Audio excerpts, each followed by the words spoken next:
Você já percebeu que algumas pessoas conseguem transformar uma grande vitória em um grande conflito simplesmente porque se sentiram desprestigiadas?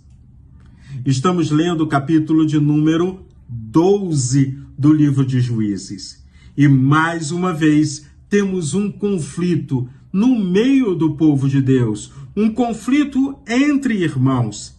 E é tão interessante que conflito semelhante a esse aconteceu também no capítulo 8. Só que, infelizmente, os resultados foram completamente diferentes. Por isso, eu quero te fazer um convite. Fica comigo até o final e vamos observar o que podemos fazer ou deixar de fazer para vivermos em paz com as pessoas que estão à nossa volta, no meio da nossa congregação, no meio da família, no nosso ambiente de trabalho. Em Juízes, capítulo de número 12, é tão interessante que Jefté volta da guerra com vitória. E aí então, Efraim, de novo Efraim, a tribo de Efraim vai para o confronto com Jefté. Da mesma maneira que eles foram para o confronto com Gideão. Mas vamos ver o que diz o capítulo 12 de Juízes, versículo 1. Os homens da tribo de Efraim perguntaram a Jefté: por que você foi lutar contra os amonitas sem nos chamar para irmos com você? Ou seja, quando eu leio essa porção da palavra de Deus, eles se sentiram desprestigiados e eles achavam talvez que fossem muito bons. E quando Jefté não convida eles para ir à guerra, a vitória é dele sozinho. Eu não posso celebrar a vitória do meu irmão. Eu quero a vitória para mim. É o meu ego, é o meu orgulho ferido. É interessante que quando tudo isso aconteceu com Gideão, em Juízes capítulo 8, versículo 1, temos a mesma história, sendo que tem um final diferente. Diz assim o texto bíblico, Juízes 8, verso 1. Por que você fez isso conosco? Por que não nos chamou quando foi lutar contra os midianitas?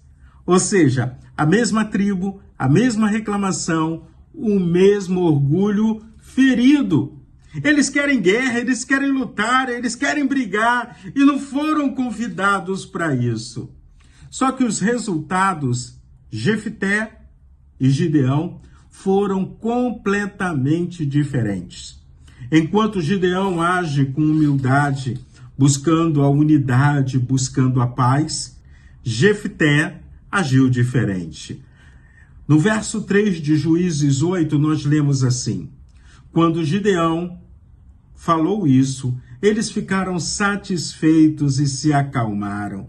Gideão vai, conversa, escuta as críticas dele e responde com humildade. Ele valorizou a participação dos homens de Efraim e evitou uma guerra maior, evitou uma guerra entre irmãos. O conflito terminou em paz.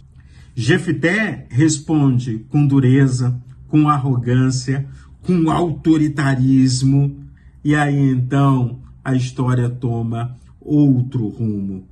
O orgulho dos dois lados transforma uma discussão simples entre irmãos numa guerra onde milhares de pessoas vão morrer. E a pergunta é simples: são povo de Deus, todos dois, e não perguntaram para Deus o que eles deveriam fazer ou como deveriam agir. Milhares de israelitas morreram. Pessoas que deveriam estar lutando contra o inimigo do povo de Deus. Os inimigos que eles tinham à volta agora estão lutando entre si. Estão ficando enfraquecidos, porque enquanto estão perdendo tempo brigando entre si, o inimigo vai se fortalecendo. E aí eu tenho uma pergunta para você.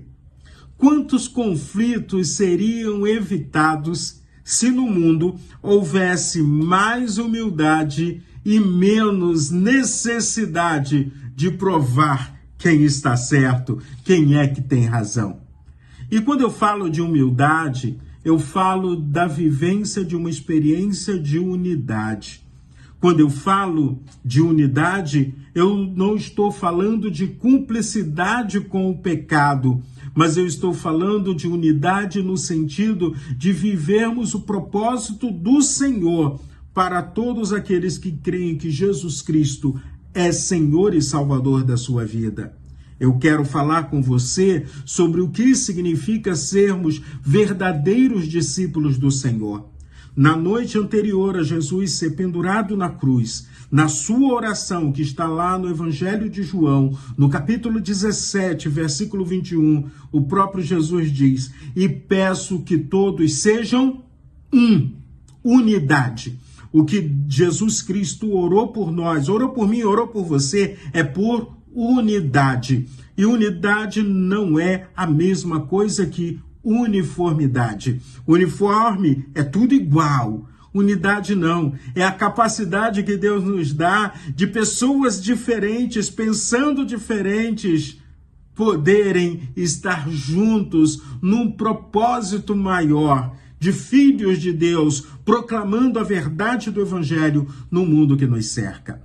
Isso não significa que eu vou, por causa da unidade, passar a mão por cima do pecado do meu irmão. Pelo contrário, em amor, eu vou ensiná-lo que devemos caminhar com o Senhor na busca da santidade. E o próprio Jesus nos ensina sobre isso. Aquele que não tiver pecado, seja o primeiro a tacar pedras. Mas aí também Jesus diz que nós somos responsáveis em cuidarmos uns dos outros, tratarmos uns aos outros, vivermos como a grande família, a família de Deus. E aí então fica uma aplicação para a minha vida e para a sua vida. Quando eu estou numa discussão, eu estou defendendo a verdade ou o meu ego? Quando eu estou discutindo com alguém, eu estou defendendo a verdade ou apenas o meu orgulho? O apóstolo Paulo, inclusive, a igreja em Éfeso, em Efésios capítulo 4, verso 3, ele diz assim: façam tudo o que puderem para conservar, por meio da paz que une vocês, a união que o Espírito dá. Por isso, eu quero te fazer um convite. Vamos viver em unidade do Senhor. Vamos aprender a celebrar a vitória da família de Deus, dos nossos irmãos. E se você não foi convidado para uma batalha, dê glória a Deus, porque Deus te poupou naquele momento, para no momento de celebração, você estar junto com todos os irmãos. Que Deus abençoe rica e poderosamente o seu dia.